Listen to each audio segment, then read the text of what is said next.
ভাল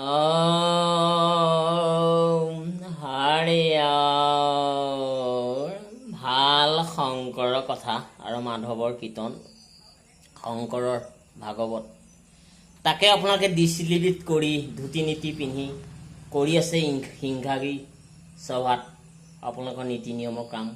মাধৱ আজি নাই, শংকৰ নাই, তেওঁলোকৰ জেজ কপি লৈ আমি মন্দিৰৰ দূৰাত আৰু কীৰ্তন ঘোষাত ৰত্নাৱলীত আমি তাকে লৈ আছোঁ। মাইকত এনাউন্স কৰি ভাগৱত পাতিছোঁ, 7 দিন 7 ৰাতি শংকৰদেৱৰ ভাগৱত।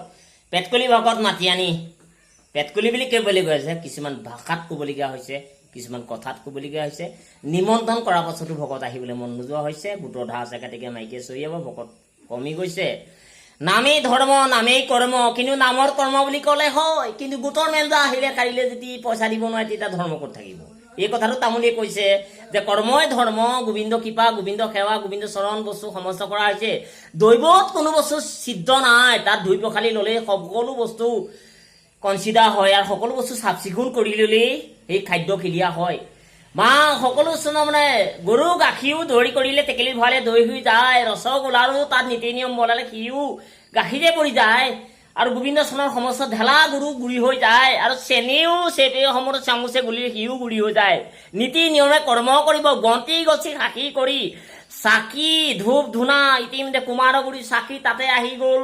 শলাকানি ক'ৰ পৰা আহিলে? পৃথিৱীত ভাগৱন্তই কাউৰীয়ে পেলাই থৈ গ'ল গুটি, তাৰে গুটি আহি পলানি ঢাপত পৰি তাৰে শলাকানি বনিল। শলাকানি কুমাৰগুৰি চাকি আহি তাতে পলে, ভকতে পাই পলে তাই নৰিয়াই ঘূৰিয়ে বন্তি গছে সাক্ষী কৰি শ্ৰৱণ কীৰ্তন কৰে। মহন্তক নাম দিলা, বামুণক টিলিঙা দিলা, আমাক দিলা জুলুঙা, কৃষ্ণদেৱৰ মাৰপেটি বুটমগু ইয়াতে হজম কৰিছা। কেৰি বেগত দি পেলাই পেকিং কৰি দিলা, যোগাৰত থাকোঁতে মগুমা ক'লা, তাৰপৰা যেতিয়া ধুই পখালি তেতিয়া প্ৰসাদ বুলি ক'লা, যেতিয়া যাব সময়ত দি দিলা তেতিয়া কেৰি বেগত টোপোলা বুলিহে ক'লা, এটা প্ৰসাদত 3টা নাম দিলা। খাই বৈ পোৱা জপান চপানো সকলো দিলা, ভোজনী চোজনী দি নামৰি চামৰি পাচিনা কথা চাউলো দিলা, বাঁহবাৰী গাখীৰ কাকদঙ্গা গৰু, আৰু মাছৰ চকজা গেলাহক কচং মাছো আনিলা, পচলা চচলা এখন জলকীয়া ভাজি, বেঙেনা চেঙেনা চেম্পিয়ন জলকীয়া দি এখন জলকীয়া ভাজি, ৰহ মচু কচু এখন দাইল, আৰু আপোনালোকৰ চনৰ এখন ৰঙালাও চঙলাও গ্ৰীণ মটৰ দি তাত ভাজি বনালা। 4 ঘণ্টা বজাত মাছে চাছে গোটেই যিটো মাছ পাতত দিলে ঘিনে তাত বাতি চিষ্টেম কৰি দিলা। কৰি দিয়াৰ পিছত যিটো গিলাচ ঘিন কৰিলা, চিচা গিলাচ ধুবলৈ সময় নাই বা ষ্টিলৰ গিলাচ জমা তাতে গৈ ডিছপ্লে টানি দিলা। তাতো সমস্ত কৰি 4 ঘণ্টা বজাত গ'লে লেৰা খোৱালে, কিবা খোৱালে বদনাম গালা। শুদ্ধ গণে সমস্ত কৰি 1 ঘণ্টা পিছতে খাবলৈ গ'লে টেঙা হ'লেও ক'লা বদনাম, ভাল হ'লেও ক'লা, ৰ'বলৈ কাৰো ধৈৰ্য নাই। এই কিবাকৈ ধৰ্ম কৰি সমস্ত কৰি নিজৰ ধৰ্ম নিজ গুণে ৰাখি কাকো বদনাম নকৰি ব্যস্ত খুচিবলৈ সমস্ত কৰি কিমান ধা লগাইছে গোটৰ মেঞ্জাৰো কালি ৰাতিপুৱা পঠিয়াই দিবা।